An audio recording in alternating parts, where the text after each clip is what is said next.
Meus irmãos, bom dia.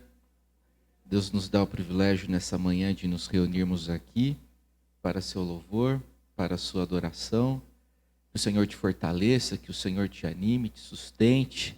É uma alegria revê-los, é uma alegria a gente poder abrir as portas e receber os crentes para o louvor, para o culto ao Todo-Poderoso Deus. Nós vamos nesse instante ler a palavra do Senhor.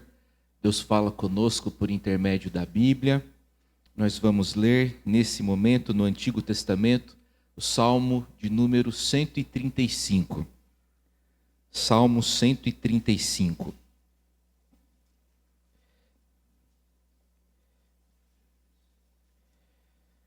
O Salmo 135 possui 21 versos e nós vamos ler o Salmo todo.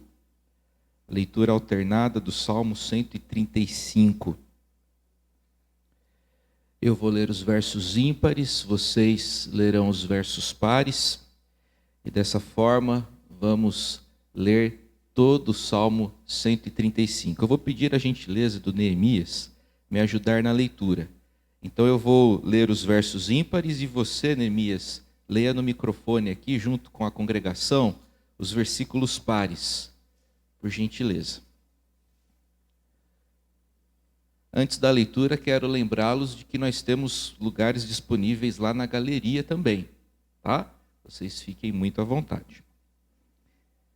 Aleluia, louvai o nome do Senhor, louvai-o, servos do Senhor. Vós que assistis na casa do Senhor, nos átrios da casa do nosso Deus. Louvai ao Senhor, porque o Senhor é bom. Cantai louvores ao seu nome, porque é agradável. Pois o Senhor escolheu para si a Jacó e a Israel para a sua possessão. Só um instante. Qual que é o versículo agora? 5. Com efeito, eu sei que o Senhor é grande e que o nosso Deus está acima de todos os deuses. Tudo quanto aprouve ao Senhor, Ele o fez nos céus e na terra, no mar e em todos os abismos. Faz subir as nuvens dos confins da terra, faz os relâmpagos para a chuva, faz sair o vento dos seus reservatórios. Foi Ele quem feriu os primogênitos no Egito, tanto dos homens como das alimárias. Quem no meio de ti, ó Egito, operou sinais e prodígios contra Faraó e todos os seus servos. Quem feriu muitas nações e tirou a vida a poderosos reis. A Seom, rei dos amorreus, e a Og, rei de Bazã, e a todos os reinos de Canaã. Cujas terras deu em herança a Israel, seu povo. O teu nome, Senhor, subsiste para sempre. A tua memória, Senhor, passará de geração em geração. Pois o Senhor julga ao seu povo e se compadece dos seus servos. Os ídolos das nações são prata e ouro, obra das mãos dos homens. Tem boca e não falam, tem olhos e não veem. Tem ouvidos e não ouvem, pois não há alento de vida em sua boca. Como eles se tornam os que os fazem, e todos os que neles confiam. Casa de Israel, bendizei ao Senhor. Casa de Arão, bendizei ao Senhor. Casa de Levi, bendizei ao Senhor. Vós que temeis ao Senhor, bendizei ao Senhor. Desde Sião, bendito seja o Senhor, que habita em Jerusalém. Como é que o Salmo termina? Aleluia. O Salmo começa e termina com essa expressão de louvor ao Senhor. Aleluia, louvai a Yahvé, louve a Jeová. Nos versos 19 e 20, o salmista nos convida a bendizermos ao Senhor. A ideia predominante desses versos é a importância de bendizermos o nome do Senhor, e faremos isso cantando juntos o hino 38 do nosso cenário. 1000 vezes sim, louvores ao Senhor. O que ele fez? Ele nos amou e nos salvou, bendito Salvador. O povo de Deus vai se levantar e a uma só voz vamos entoar esse belo hino do nosso cenário.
Sentem, por favor.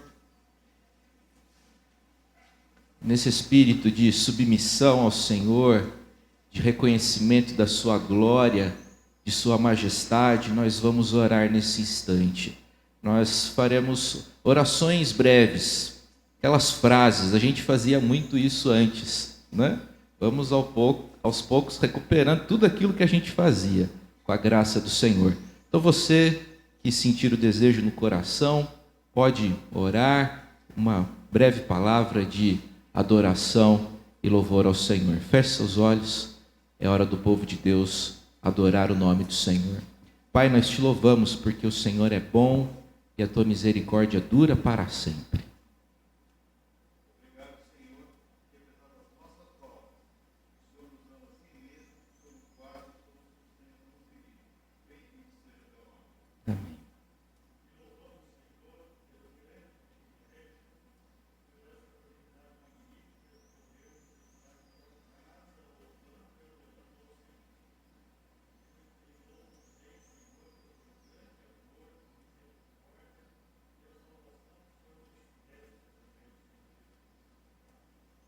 Amém.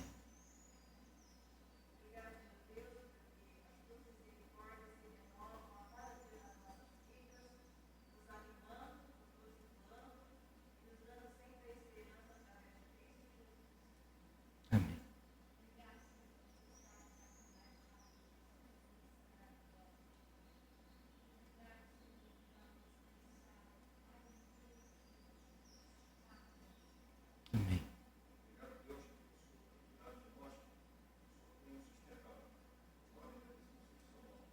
Amém.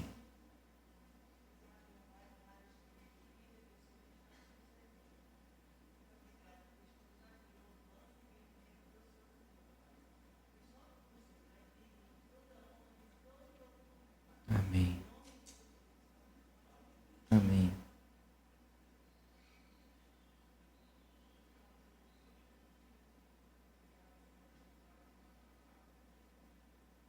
Amém. Amém. Mais alguém?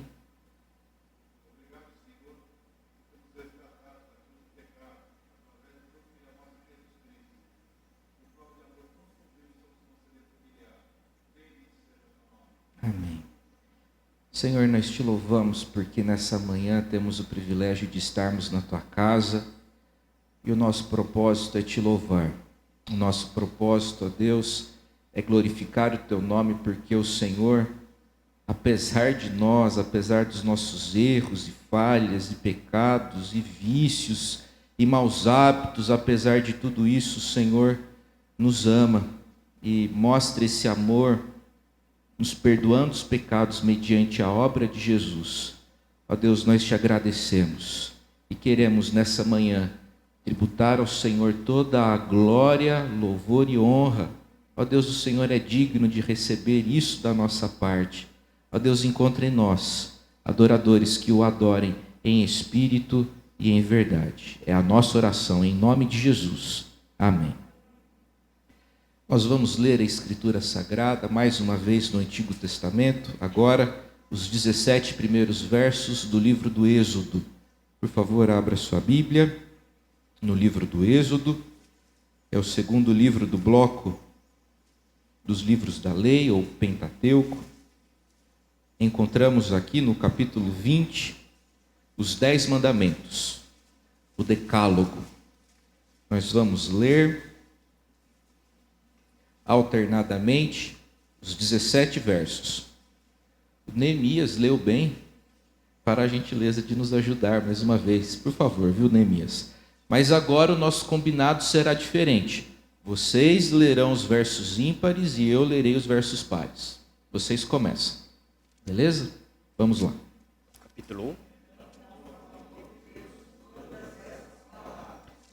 Eu sou o Senhor teu Deus que te tirei da terra do Egito, da casa da servidão.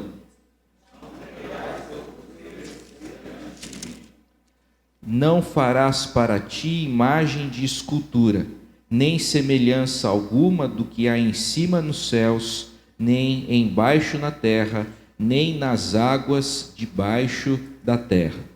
Não as adorarás, nem lhes darás culto, porque eu sou o Senhor teu Deus, Deus zeloso, que visito a iniquidade dos pais nos filhos, até a terceira e quarta geração daqueles que me aborrecem.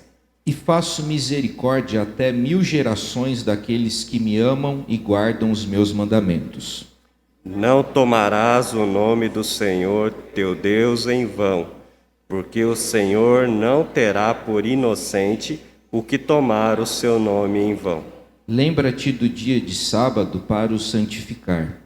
6 dias trabalharás e farás toda a tua obra. Mas o 7º dia é o sábado do Senhor teu Deus. Não farás nenhum trabalho, nem tu, nem o teu filho, nem a tua filha, nem o teu servo, nem a tua serva, nem o teu animal, nem o forasteiro das tuas portas para dentro. Porque em 6 dias fez o Senhor os céus e a terra, o mar e tudo o que neles há, e ao 7º dia descansou. Por isso o Senhor abençoou o dia de sábado e o santificou. Honra teu pai e tua mãe para que se prolonguem os teus dias na terra que o Senhor teu Deus te dá. Não matarás. Não adulterarás. Não furtarás. Não dirás falso testemunho contra o teu próximo. Não cobiçarás a casa do teu próximo.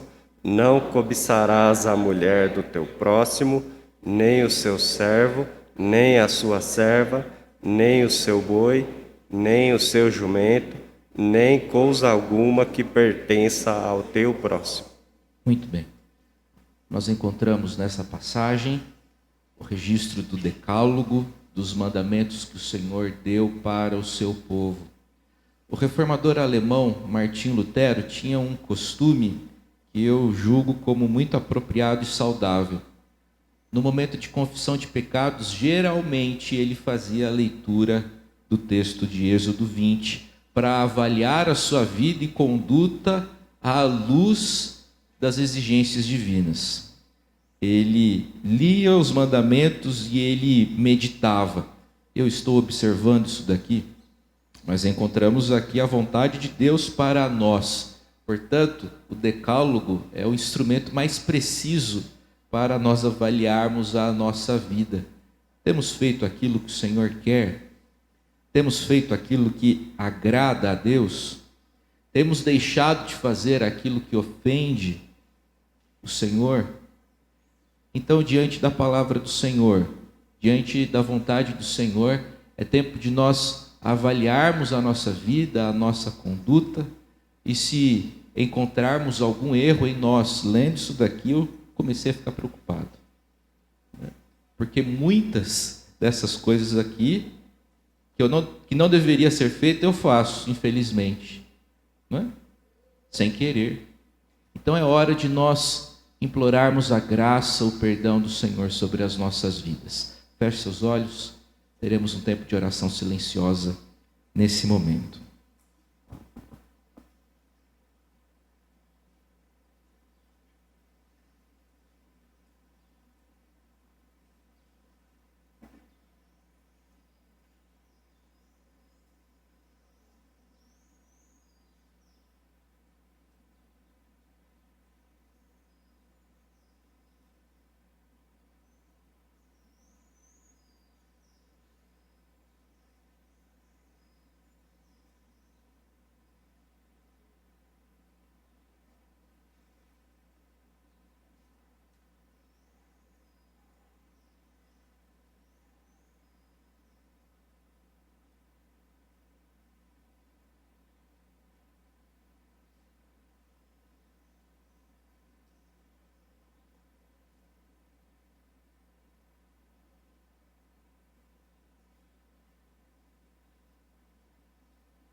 Nosso irmão presbítero Robson terá a bondade de vir aqui à frente e fazer oração, implorando o perdão do Senhor sobre nós.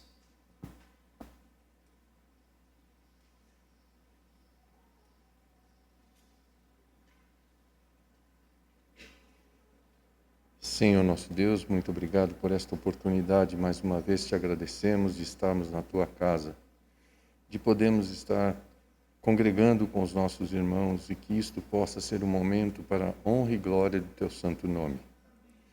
Senhor, hoje sabemos que muitas coisas que devemos fazer não fazemos. Infelizmente, Senhor, temos a ciência da tua palavra, temos a ciência dos teus mandamentos, mas muitas vezes erramos. Perdoa-nos. Que tu estejas tendo misericórdia das nossas vidas e nos ajudando, Senhor, a fortalecer a nossa fé na tua palavra. Que tu possas realmente agir em cada um, que possamos nós, Senhor, ser exemplo para o próximo, que possamos cumprir aquilo que tu nos deixaste, para que possamos ser a cada dia melhor, fazendo o que a tua palavra nos recomenda. Que sejamos humildes, Senhor, de reconhecer que não podemos fazer se tu não estiver presente. Que possamos buscar em cada atitude, em cada ato da nossa vida, a tua presença. E que, através da presença do teu Santo Espírito em nós, possamos cumprir aquilo que Tu desejas. Perdoa-nos, ajuda-nos e que tenhamos hoje, Senhor, um momento de ouvir a Tua palavra, de aprender mais de Ti e de praticar aquilo que ouvimos. Em nome de Cristo Jesus. Amém.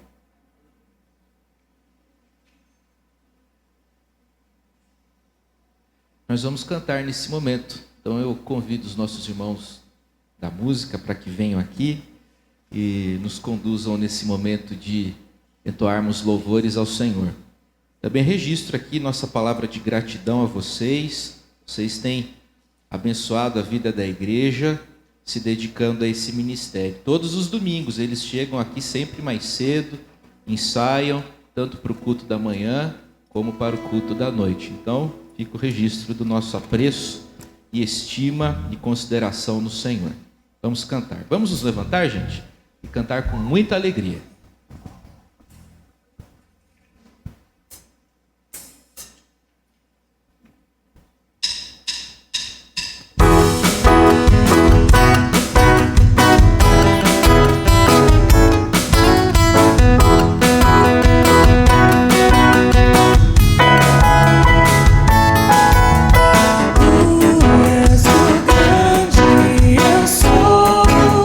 Teu nome é santo, puro.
Senhor nosso Deus e nosso Pai, como é bom, Senhor, estarmos em Tua casa nesta manhã, estarmos aqui revendo os nossos irmãos, estarmos aqui, Senhor, prestando louvores e um culto de adoração a Ti.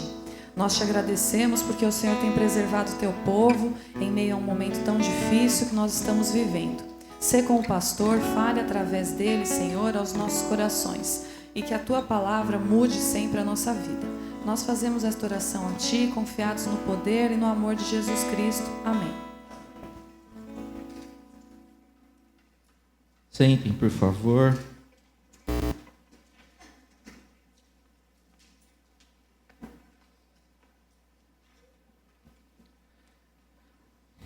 Eu quero convidá-los para lermos o texto que servirá para a nossa meditação nessa manhã.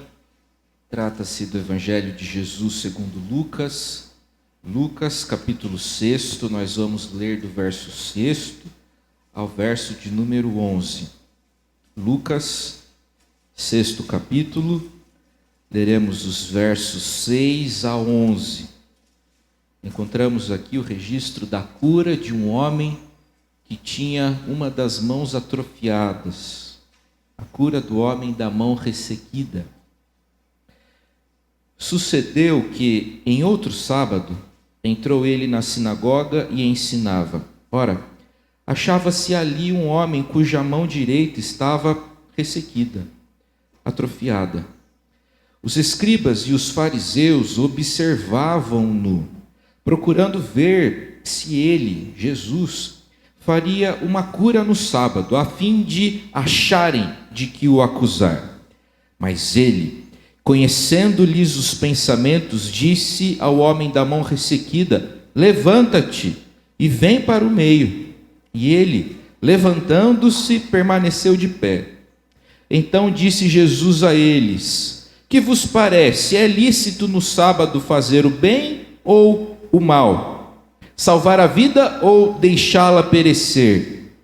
E, fitando todos ao redor, disse ao homem: estende a mão. Como um homem que não consegue movimentar a mão estende a mão? Estende a mão. Ele assim o fez e a mão lhe foi restaurada. Mas eles se encheram de furor e discutiam entre si quanto ao que fariam a Jesus. Nós temos conversado sobre os milagres de Jesus registrados pelo evangelista Lucas. Hoje alcançamos esse relato, alcançamos essa narrativa tão bela e que tem muitas lições para nos ensinar. Antes de meditarmos sobre o texto, você vai permanecer com a sua Bíblia aberta, mas nós vamos entoar juntos o hino 117. Faremos da letra do hino 117 nossa oração, por iluminação, por instrução nessa manhã. Que o Senhor fale aos nossos corações. Hino 117. O seu título é Pastor Divino.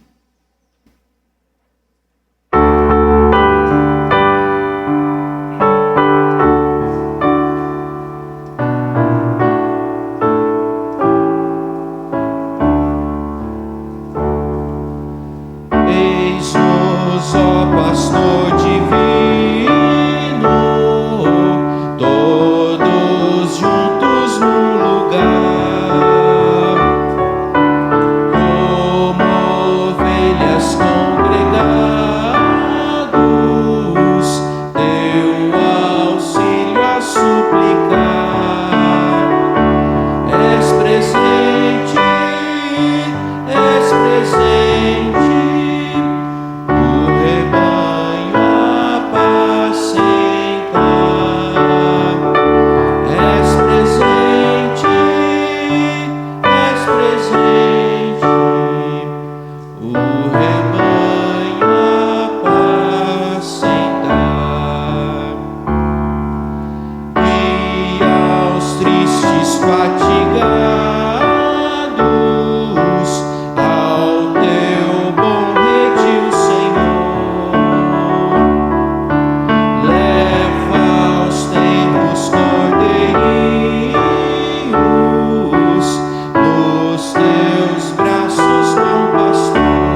Ô Tiago, continua aí.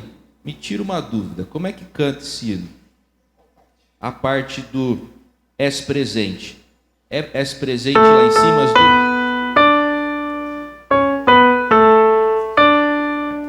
É para cima. Então vamos fazer de novo? Volta lá na primeira frase, o Rafa. Já voltou. Vamos lá de novo. As duas vezes é para cima, Tiago?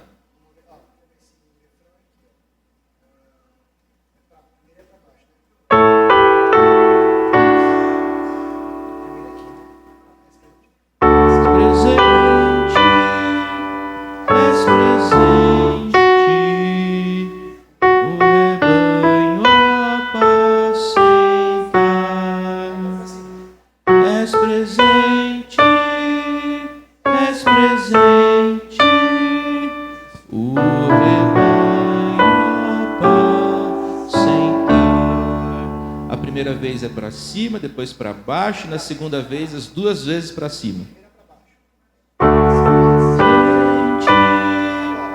És presente, o rebanho apacentar. És presente, és presente, o rebanho apacentar. Muito bem, ficou bonito cantar de novo. E agora a gente está cantando certinho. Muito bem, gente. Lucas, capítulo 6. Eu falei para vocês ficarem com a Bíblia aberta, mas eu mesmo abri no hino. Deixa eu achar o texto. Lucas, capítulo 6. Obrigado, viu, Tiago? Meus irmãos, à medida que o Evangelho de Lucas avança, o conflito entre Jesus e os religiosos do judaísmo do século I se intensifica. Nos primeiros 5 versos do capítulo 6, os fariseus lançaram um ataque contra os discípulos de Jesus. Nos versos 6 a 11, a passagem que lemos, o ataque é dirigido contra Jesus. No início do capítulo 6, nós lemos que em um dia de sábado, depois do culto, os discípulos de Jesus andavam pelos campos, eles viram espigas de milho, eles pegaram o milho, também eles esfregaram as espigas nas mãos e comeram o milho. Eu confesso que eu não entendi muito esse jeito de comer milho. Eu sei que eu gosto de comer milho cozido, eu gosto de milho naquela pamonha doce com queijo que a gente compra na feira, eu gosto de milho no cachorro-quente. E você? Como é que você gosta de comer milho ou não gosta de comer milho? Bem, os discípulos de Jesus, em um dia de sábado, resolveram colher as espigas e comer os milhos. Né? Os seguidores de Jesus fizeram isso. No entanto, os fariseus compreenderam que aquilo era ceifar, aquilo era trabalhar.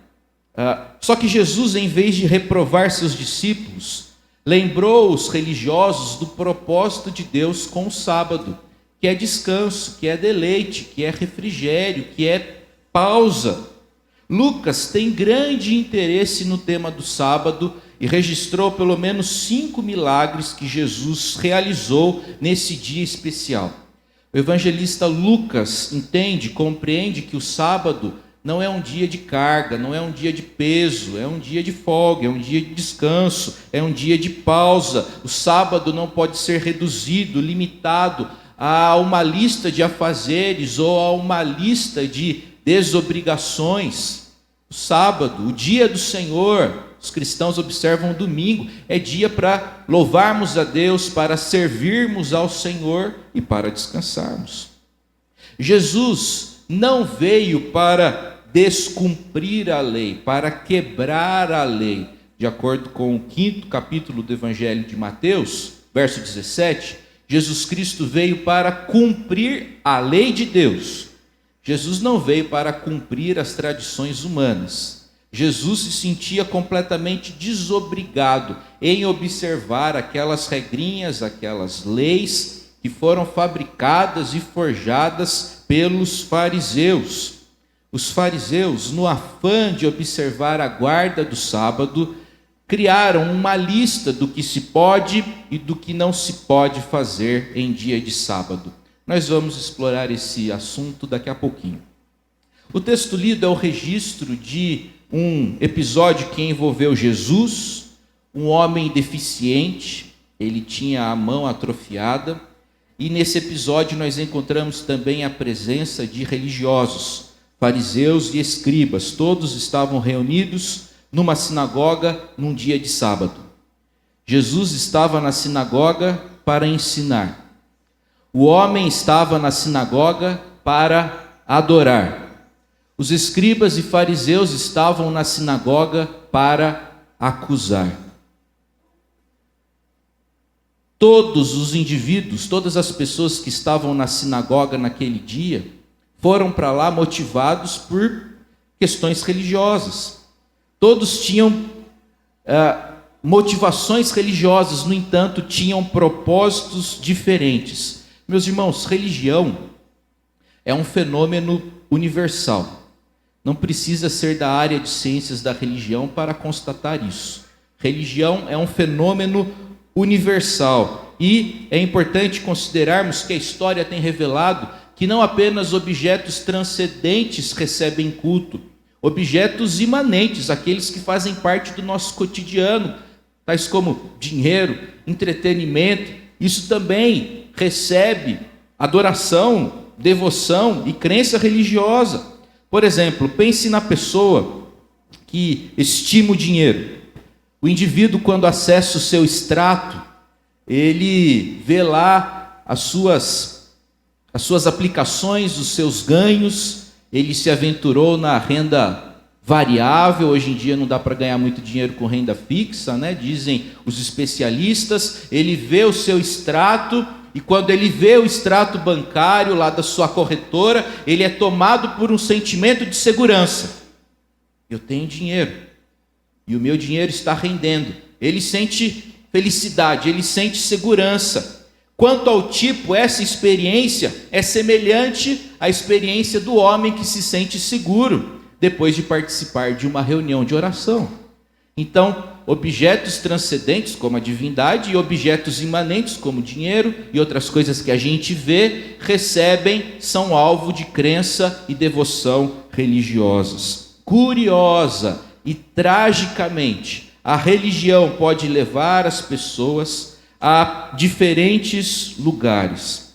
A religião pode levar um homem para a sinagoga para adorar, e escribas e fariseus para a sinagoga para acusar. Por motivações religiosas, os primeiros protestantes norte-americanos fundaram escolas que vieram a se tornar grandes universidades, tais como Princeton, Harvard e Yale. E por motivações religiosas existem grupos que desincentivam, quando não proíbem o acesso às escolas. Por motivação religiosa, Madre Teresa de Calcutá devotou a vida aos pobres, e por motivação religiosa, homens jogaram aviões no World Trade Center em 2001, num atentado terrorista. Isto é, a religião pode levar a gente a fazer coisas boas ou coisas ruins. Na verdade, depende da religião.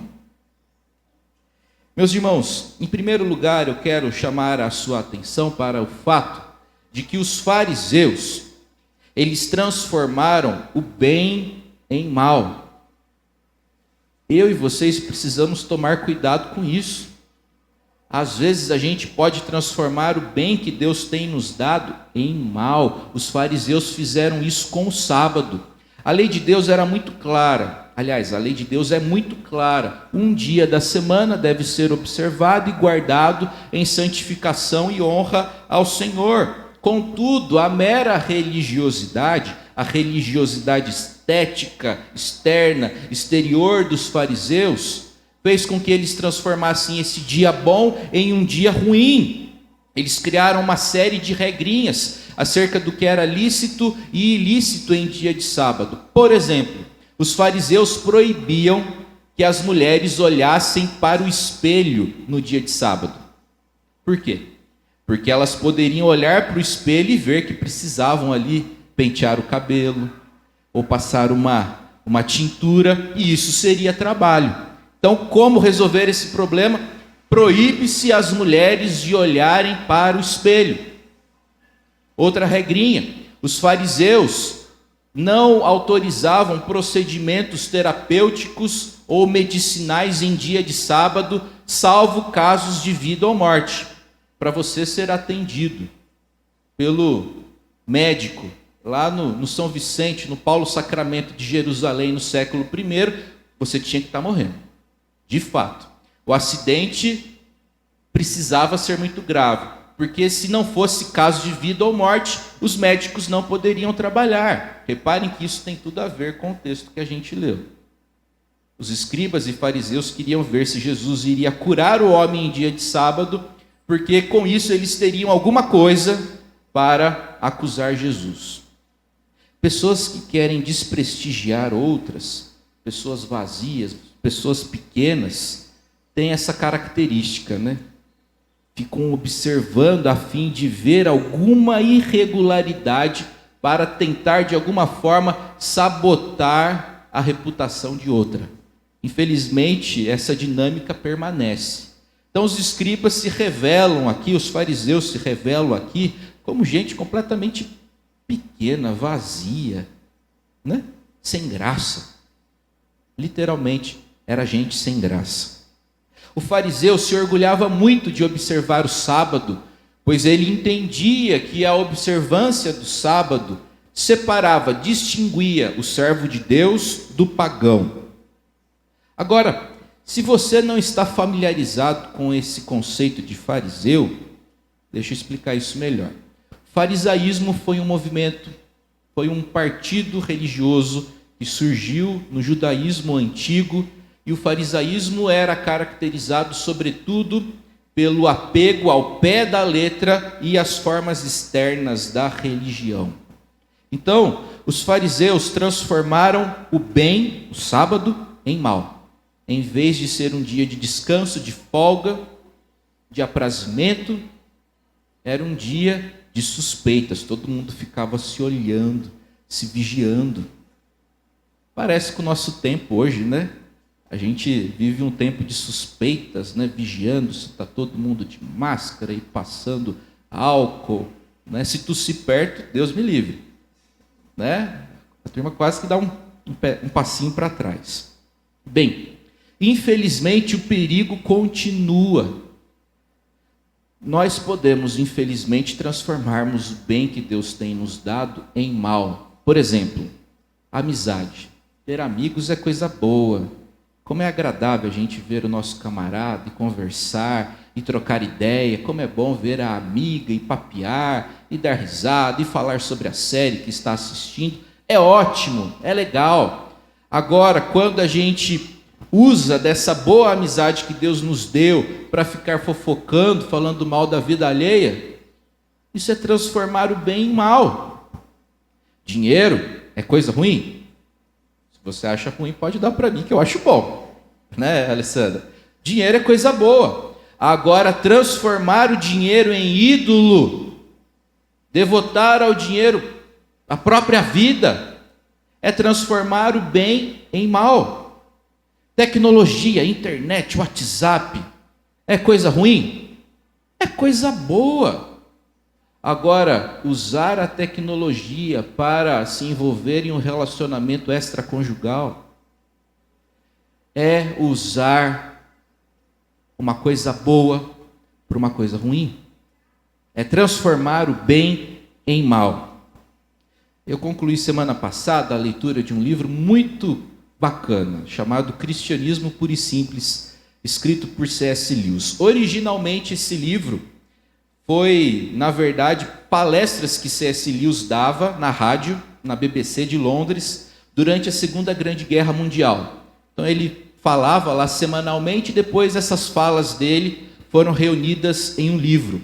E aí ele fala sobre a crueldade e a maldade, que na avaliação dele é a deturpação da bondade. Deixa eu dividir com vocês uma frase dele. Pessoas são cruéis por uma de duas razões.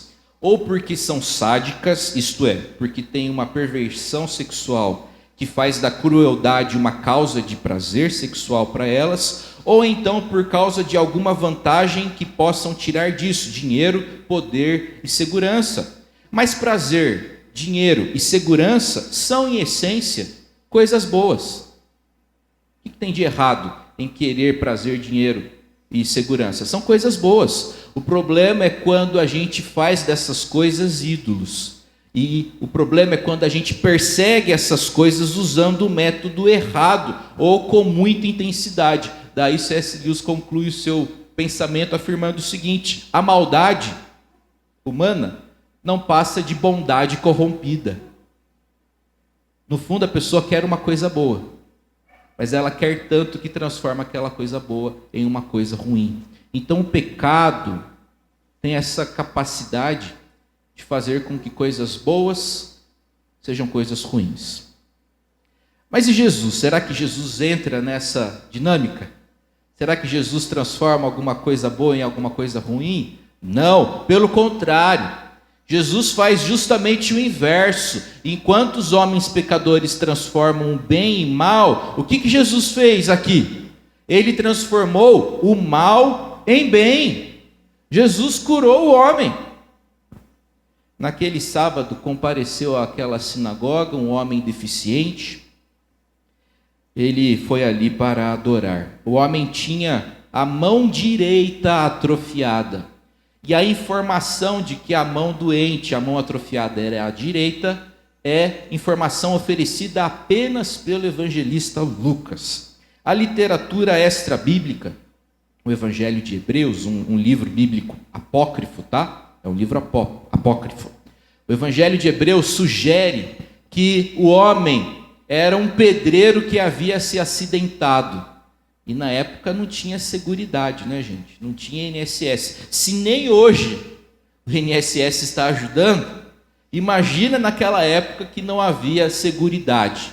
O homem não tinha como trabalhar. O homem estava numa situação altamente complexa. A mão destra do homem não estava apenas inativa, mas também ressequida. Seu problema era uma causa perdida para a medicina da época, um problema insolúvel para os homens. E além do sofrimento físico, o homem sofria emocionalmente, porque os doentes eram maltratados pelos religiosos, pois viam neles uma espécie de mancha que os proibia de participar de atividades sociais e religiosas. O sofrimento do homem era duplo. Sofria física e emocionalmente. O homem era desvalorizado pelos fariseus, porém, ele foi valorizado por Jesus. Tem gente que é desprezada por homens, mas que é prezada para Deus.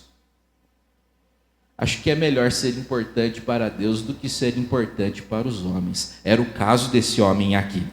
Jesus, diz o verso 8, conhecendo-lhes os pensamentos, disse ao homem da mão ressequida: levanta-te e vem para o meio. E o homem obedeceu. Jesus é Deus.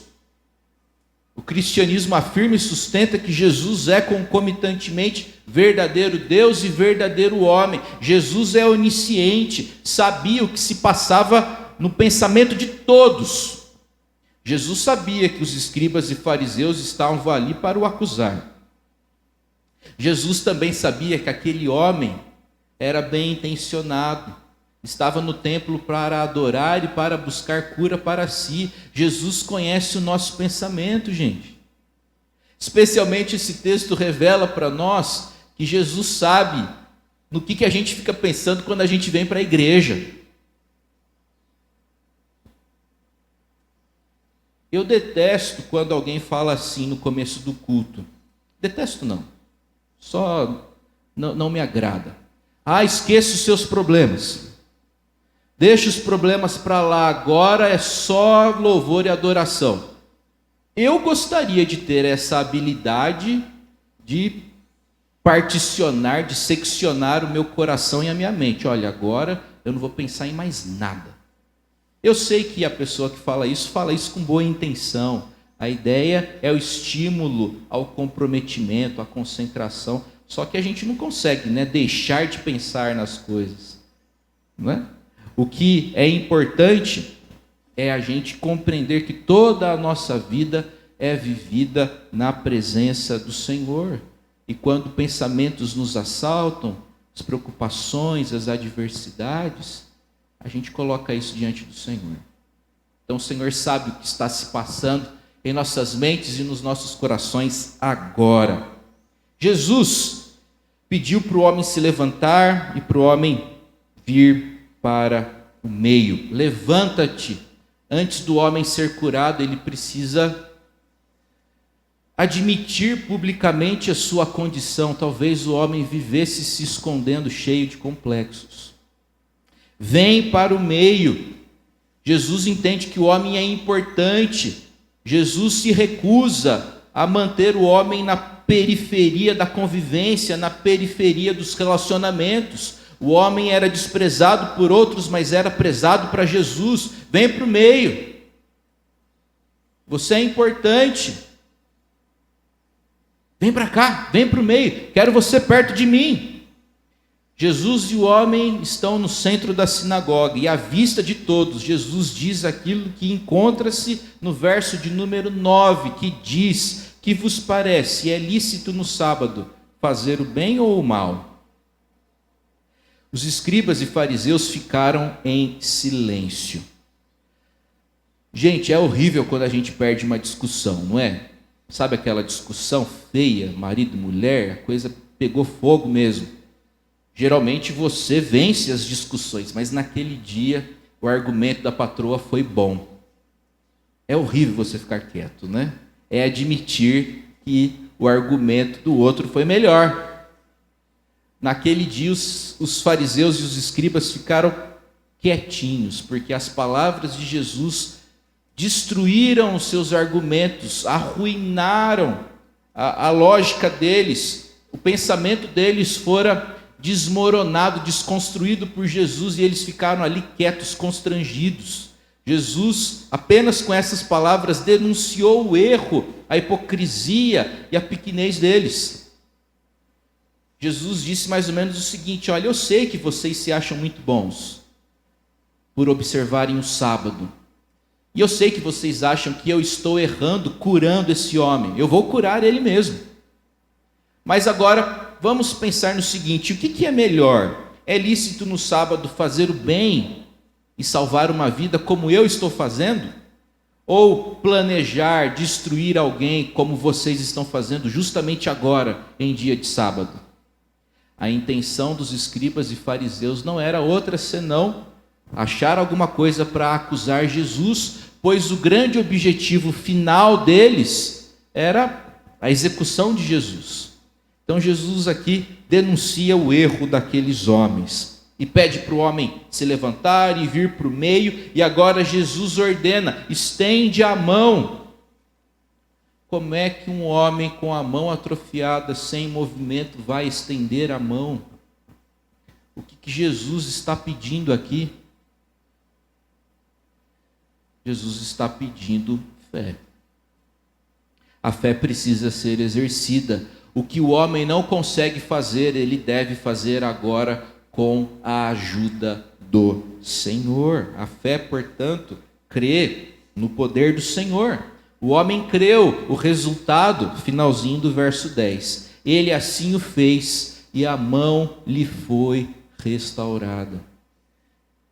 Meus irmãos, enquanto as pessoas podem transformar o bem em mal, Jesus Cristo sempre transforma o mal em bem. Ele tem feito isso na minha vida e na vida de muitos de vocês. Quando Deus trata a gente melhor do que a gente merece, Deus está manifestando a graça dele em nossas vidas. O texto bíblico, portanto, nessa manhã, convida-nos a experimentarmos dessa graça. Jesus transforma o mal em bem. Jesus é gracioso. Que o Senhor te fortaleça, que o Senhor te guarde e que você experimente isso em nome de Jesus. Amém. Nós vamos cantar, meus irmãos, nesse momento o hino 110. Seu título é A Vida com Jesus. No refrão, nós afirmaremos o seguinte: preste atenção, veja se isso daqui é verdade na sua vida. Se não for, não cante. Agora, se for, cante bem alto. A presença de Jesus enche o coração de luz. Muito preciosa fica e também mais rica esta vida com Jesus. Isso aqui é verdade para você? Amém? Então vamos cantar com alegria. Se levante, vamos cantar ao Senhor. Um dia Cristo achou-me muito longe do meu lar, perdido no mundo, sem mais poder voltar. O que ele fez? Tomando-me em seus braços, firmou-me os meus passos e agora andamos juntos, o Senhor e eu, voltando para o lar. Cantemos.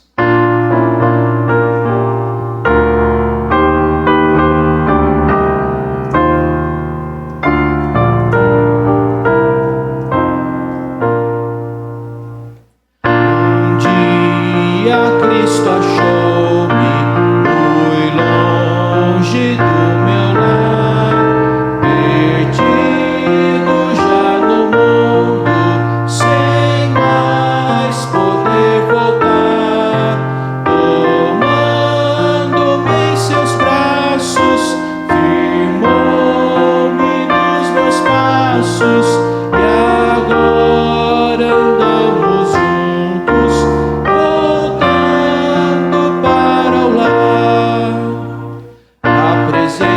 de Jesus enche o coração de luz, muito preciosa fica e também mais rica esta vida com Jesus. Passamos pelo vale a fim de me provar, em meio a densas trevas que impedem-me andar. Não há nenhum perigo, pois já está comigo o excelso companheiro, voltando para o lar. A presença de Jesus enche o coração de luz, muito preciosa fica e também mais rica esta vida com Jesus. Entramos na atmosfera que envolve aquele lar, no qual meu Pai me aguarda, e é onde vou morar. Não há no mundo inteiro outro companheiro que mostre tanto zelo, voltando para o lar. A presença de Jesus enche o coração de luz, muito preciosa fica e também mais rica esta vida com Jesus. Oremos. Pai Santo, o que acabamos de cantar é verdade. A vida com Jesus fica mais rica, fica mais feliz, fica plena. O Senhor Jesus prometeu vida e vida em abundância para aqueles que nele creem, para aqueles que nele creem. Ó Pai, nós imploramos a Tua graça nessa manhã, que o Senhor nos fortaleça, que o Senhor nos sustente. Te agradecemos pelo Teu povo reunido e imploramos, ó Deus, a Tua bênção sobre nós e sobre essa semana que se inicia. Ó Deus, visita a vida de todos, abençoe os crentes, aqueles que estão em suas casas, abençoe os enfermos, os doentes, enfim, precisamos do Senhor. Nós te louvamos, ó Deus, porque enquanto às vezes nós transformamos o bem em mal, o Senhor sempre transforma o mal em bem, para a Tua glória e para a nossa alegria. Despeça-nos, ó Deus bendito, nesse momento debaixo da tua bênção e paz. É a nossa oração feita no nome poderoso de Jesus. Meus irmãos, que a graça do Senhor Jesus, o amor de Deus, o eterno e bendito Pai, e que a comunhão e o consolo do Espírito Santo do Senhor seja com a sua vida, com a minha vida, com todo o povo de Deus, hoje e para todo sempre. Amém.